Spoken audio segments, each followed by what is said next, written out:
पाकिस्तान के खिलाफ ऑपरेशन सिंदूर की सफलता के बाद भारत पाकिस्तान को हर तरह से कमजोर करने की कवायद में जुट गया है। पाकिस्तान पहले ही गरीबी की मार झेल रहा है, गृह युद्ध जैसे हालात बन रहे हैं। ऐसे में भारतीय विदेश मंत्री एस जयशंकर नीदरलैंड के दौरे पर पहुंच गए। पाकिस्तान की मदद करने वाले तुर्की, अजरबैजान और चीन पर राजनयिक पलटवार के बाद अब भारत की नजर पाकिस्तान की नौसेना पर है।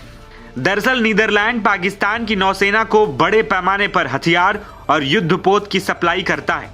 पाकिस्तान अपने 81% हथियार चीन से खरीदता है और उसके बाद रूस, नीदरलैंड, इटली और तुर्की से लेता है। पाकिस्तान को हथियारों की सप्लाई करने वाले टॉप 5 देशों में नीदरलैंड भी शामिल है। पाकिस्तान और नीदरलैंड के बीच 1980 के दशक से हथियारों की डील जारी है। पाकिस्तान ने नीदरलैंड से बारूदी सुरंगों का पता लगाने वाले युद्धपोत और गश्ती जहाज खरीदे। भारतीय विदेश मंत्री ने नीदरलैंड के साथ आतंकिस्तान बन चुके पाकिस्तान की सीमा पार आतंकवाद का मुद्दा उठाया। जयशंकर ने साफ कह दिया कि अगर पाकिस्तान से सीमा पार आतंकवादी हमले जारी रहेंगे तो इस्लामाबाद को गंभीर परिणाम भुगतने होंगे।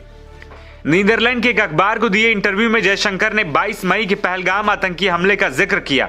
उन्होंने कहा कि पाकिस्तानी सेना का नेतृत्व धार्मिक कट्टरपंथ में डूबा हुआ है। इससे पहले पीएम मोदी का नीदरलैंड का दौरा होना था, लेकिन ऑपरेशन सिंदूर को देखते हुए ऐसा नहीं हो पाया। माना जा रहा है कि आतंकवाद का हवाला देकर जयशंकर ने एक बार फिर से नीदरलैंड पाकिस्तान को हथियारों की सप्लाई रोकने के लिए कहा है। इससे पहले 18 मार्च को हुई बैठक के दौरान भारत ने नीदरलैंड से अनुरोध किया था कि वो पाकिस्तान को हथियारों की सप्लाई ना करे। भारत के रक्षा मंत्री राजनाथ सिंह ने कहा था कि पाकिस्तान को हथियार देने से क्षेत्रीय सुरक्षा को खतरा पैदा होता है। राजनाथ ने कहा था कि नीदरलैंड पाकिस्तान को हथियार देकर क्षेत्र को अस्थिर कर रहा है। इसमें खासकर भारत से लगती सीमा को ज्यादा खतरे में डाल रहा है। उस समय नीदरलैंड ने भारत के अनुरोध पर कोई सार्वजनिक बयान नहीं दिया था। राजनाथ ने यह भी चेतावनी दी थी कि नीदरलैंड के दिए हुए हथियारों का इस्तेमाल भारत को धमकाने के लिए किया जा सकता है। नीदरलैंड ठीक पाकिस्तान को क्या हथियार सप्लाई करता है, इसकी जानकारी नहीं।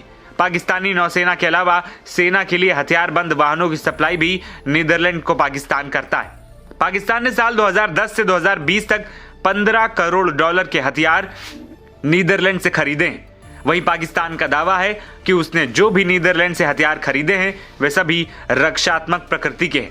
भारत ने नीदरलैंड को ऑफर दिया है कि वो रक्षा क्षेत्र में निवेश करे। भारत ने नीदरलैंड को संयुक्त रूप से हथियार बनाने का ऑफर दिया है ताकि भारत के $120 अरब के रक्षा बाजार का वो फायदा उठा सके। वहीं नीदरलैंड ने उस समय कोई ठोस जवाब नहीं दिया था। अब जयशंकर के दौरे के बाद अगर नीदरलैंड भारत के साथ आता है तो इससे पाकिस्तान को बड़ा झटका लगेगा। भारत और नीदरलैंड में कई अरब डॉलर का व्यापार हो सकता है। यानी साफ है कि पाकिस्तान को बर्बाद करने की प्लानिंग भारत ने पूरी तरह से कर ली है। बस अब पाकिस्तान अपने दिन गिनने शुरू करे। एनबीटी ऑनलाइन की रिपोर्ट।